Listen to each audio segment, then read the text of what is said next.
What's up, y'all? Hey. A bunch of movie stuff. The second time I'm getting a U-Haul. So this place I'm moving from, I've lived here for like 10 years. I was gonna say about 11 at first, but it's been like 10 years and a couple months.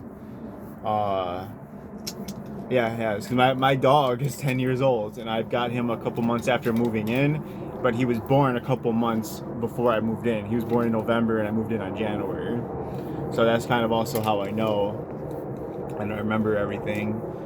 And I am going from it's a smaller place in sense of square footage. For example, this other place had an open basement, 2 bedrooms on the first floor. The second floor had like a rigged up room that was like it was decent, but like kind of had the sides that was kind of annoying. There was a closet that led to like a half bath, but the half bath was like rigged up. It was kind of like one of those, like you can tell the people that were living there were like one day, why don't we put a bathroom in here? Like we can do it, Like I feel like definitely people just started making themselves. Like there was no window, no vent. And I'm gonna kind of just give you a description of the place, to let you know, like, cause show the size of it. Like there's a front room, a back room, things to do, but it's not like air circulates there. The basement's decent. Throughout the years, it has flooded. It flooded actually pretty bad a couple days ago because a lot of flooding has been going on. I guess Chicago is the one that kind of got it. Fish on mustache. So it's kind of a blessing though to move out. Like it's stressful. It's so stressful doing moving, but also this is like shit. And the thing is, like before I moved into here, I lived at my first apartment when I was 18, turning 19, or I just turned 19 probably. Either way, because that's pretty much when I moved out. I know it's kind of late for a lot of people, but I mean for me. But then I see so many people that are like in their 20s, some in their 30s and stuff. But I don't. I shout out to everybody, man. If you're paying, if you can stay, don't move out. Don't. Like maybe if you're like gonna be like, hey, I'm really trying to start being an adult and shit like that, and you're like, I'm gonna move out. Maybe you can do a little party stage and have friends over. You'd enjoy having your own place for a little bit, and then it's gonna be like, all right, now I'm gonna actually get serious a little more about life and not doing bullshit that's gonna set me back and things. Because now you got the little bit of the freedom. So once you kind of taste it, enjoy it a little bit, and then like, all right, I gotta get my shit together. Now if these things happen every so often, that's one thing, but that can't be like a lifestyle. So I mean, I do think that's why it is important for people to get their own place, because I feel like there's enjoyment of that. Like if you get your first place when you're 30, like now you're probably gonna be 30 acting that way. Or you're not gonna have friends and you're gonna be like wishing like, damn, I wish I got some crazy ass party right now. I feel like just naturally you have your own place in your own spot, like you want to just do shit in it. I mean, I feel like now I'm not that way. I'm like sleep, chill, food, family, movie night. Like a bunch of people want to come over. Like that does not sound like fun. You gotta get food for everybody, entertain everybody, find seating.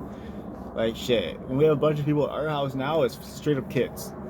It's our kids bringing their friends over, and if any of our kids are not there because they went somewhere else for the night, I feel like one of the other siblings feel like they have to compensate for the sibling that isn't there, so they gotta bring like double the amount of like friends. Oh, only one kid's gonna be there. Well, he better bring 4 other friends with him. God forbid we don't have any kids in the house, but I'm just kind of joking. It can be a bit, obviously, understand like being a parent and everything, man. Obviously, it can be a bit much sometimes, but man, I feel that's what you just love about that shit though, because when it's not so much when it's not weighing you down, you have good moments and you can be like man, like that's what the fuck I live for. Like my family, these moments with them, like this is what I live for, and I wouldn't change it for the world. you know like I feel like it takes a true parent to really just kind of understand that. It's kind of like it, so at school a lot of times like little kid things happen, like Billy was being mean to me, and like Tommy stepped in my shoes and he didn't say sorry. Like shit like that. And it's like I went to school so many times and like dealt with shit, but like I don't like having to deal with a lot of that shit typically, until I feel like teachers or like parents not holding kids accountable. Because my biggest thing is accountability, and that's what I tell people. Like I'm like, anytime I defend my kids, I'm not saying they're perfect. I'm not saying they didn't do anything in a situation. The thing is, if I bring my kid and we're like, hey, I know this, my kid did this wrong, and they're willing to apologize, take the repercussions, whether it's from you guys or whether we're gonna discipline them for what they did. But I'm gonna be some type of way like you're not trying to even acknowledge your kid did some shit, and you want to rule it out, be like, oh, well, your kid does shit too, so we should just put it out there and all this should just be over with and our kids will be friends again. No, my kid's not going to be your friend again, because my kid is not fucking insane like your family. And the definition of insanity is doing the same thing over again, expecting a different result. So we're not insane. Psychopaths, not insane. Get it right. Like, so I'm not gonna keep doing the same shit. Is my point, you know. And I feel like just like being an addiction and shit. Like eventually, I figured that shit out. Eventually, you know, like you figure that shit out. You in recovery, you getting better. Putting my phone down. And I know everybody's gonna be like, you know, yeah, I know, like, I get, my bad, I'm working on how I talk and everything, I'm trying to get better, believe me, because I'm sure that gets so annoying to have listened to sometimes, and I know some people are gonna be like, I didn't even notice you pointed it out, now I'm not gonna be able to live it down, I'm sorry, sorry I pointed it out, now I'm gonna be extra annoying. But like, girl, we're talking about making some food for the cats. That's one of the things too. I've been trying to work on like cat and dog meals. I've actually been having some pretty cool ideas on some stuff. Once we make it and try it, I'm gonna have to post it for you guys to try it. But I'm talking about like actual food, like we'll put together, because I would like to do that. Get them, you know, and like feed them that for a couple of days and stuff, and then we have like other food. It's just, I guess it helps save a little bit, or when you just don't have enough money at the time, or you know, shoot, like. If you want to make something just like Smalls at the cat food, but you don't want to pay the Smalls price, but you want like the healthiness, you got the time to do it, boom, you know, why not? I think that's what it really comes down to. I was actually something I was planning like with my kids. I was like, I'm like, you always got to weigh things out and like the worth of things. Kind of like, I was in a situation how I was like carrying some stuff outside. It was like a couch like by myself. Like I'm trying to get through like a doorway. It's freezing outside, and I literally just couldn't pick it up and do it and get it through. And I'm literally like, man, like I'm freezing. Like what am I gonna do out here? I'm gonna die with this couch, like, or I'm just gonna be frozen to it out here because I'm just gonna be refused to leave it, or I'm gonna be refused to walk away from something, you know, or ask for help. And that was kind of like my thing. I'm thinking about in that situation. And eventually I actually just kept doing it. Somehow I got it done. I really don't remember the whole thing.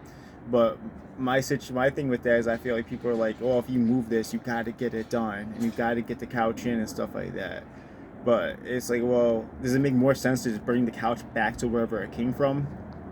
Maybe you don't get the couch. Or maybe you lose money. Maybe you lose this, whatever. Weigh out that. What would happen if I put the couch back where it came from, if that's possible?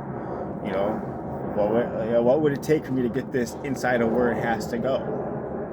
All right.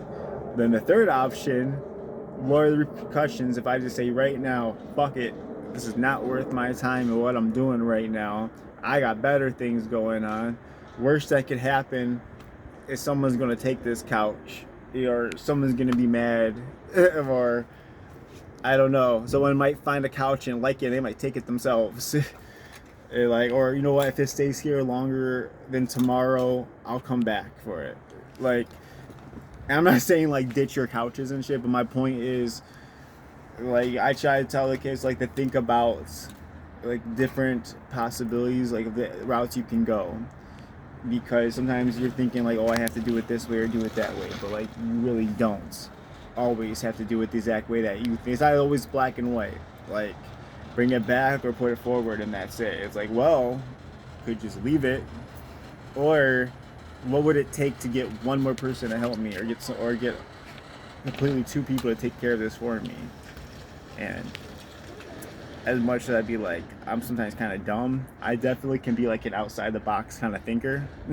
It's just definitely probably seeing the story right now where you're like, what the hell is this guy saying? And I'm sorry, it's the ADD on top of the monster and everything else. But I'm actually pretty chilled right now. When I actually like swear and stuff like this, I'm usually actually like in a calm, chill, like playful kind of mood in a way. Like I don't know, it's just the way you would put it. Like I've noticed that with myself. Or there's also because usually like when I'm like really mad, like my voice will start changing. Not like whoa, not like that. If anything, it's like I feel like I'm slurring more. Like I don't know, it's like that ghetto talk a little bit without trying to be ghetto. Like like what's up? What the fuck you trying to do? Like what the fuck you look like? I don't know. I'm sorry. I'm swearing. Shit. I'm sorry, guys. I'm sorry if I know I probably got some kids in here. I apologize for the swearing. It is not like, oh, they never hear it. It's I don't want to be the reason that people think it's okay to swear. People learn a new word. It's not that other people don't swear. Not that that's a problem. It's just I don't want to be influencing somebody else to do something negative that's only going to bring negativity to them. Whether it's swearing, whether it's to do bad things for themselves. Like I would never promote like, oh yeah, go do drugs. It was awesome. Like no. Getting sober or getting clean from Fetty was fucking awesome. And by the way, 420 tomorrow, I'm gonna have a year. Now I'm Cali sober. I've been smoking a little bit. I'm not gonna lie, but I'm actually working on that. I really am. And just in general, because it's not fun. Doing any drug and you don't get high after a while is not fun. Obviously, it's a lot worse when you're like withdrawing and you're like you need it or you're gonna be like sick with the flu. But it's also like not good. Like even when you need to smoke every day. Like let's be honest. Like I'm for smoking, and I don't want to hear people telling me like how bad it is. You shouldn't be doing all that necessarily. But it's like there's definitely truth to it. Damn, is it? Okay, people are coming down from the storage unit. Or somebody else went up. Jesus, how many people are up there? So I went off topic a little bit, but I'm working on posting more, being on top of things. And if you missed this video, I'm sure I'm gonna say this in another video, and it's probably gonna be better than the way I said it now. So I'm sorry if you listened to it because this probably wasn't worth your time. But I appreciate you. Much love. Like, follow, give some type of comment if it was a waste of time or not. But I appreciate you just staying for the ride, and that's what life is. As much as you want to aim for the destination you want, but try to enjoy the ride along the way as much as possible. Otherwise, in a lot of times, the end destination is not going to be as fulfilled and as happy as you think you're going to be. And I'm actually, as much as like I feel like going through like a addiction and shit really brought like a very depressive side like out of me. But like I feel it gave me a perspective that I never had before, and like I am grateful for what I have learned, going through everything. I don't want to go through it again if I help anybody else, but just hey, we above ground. What else can I say, right? I love y'all. Peace.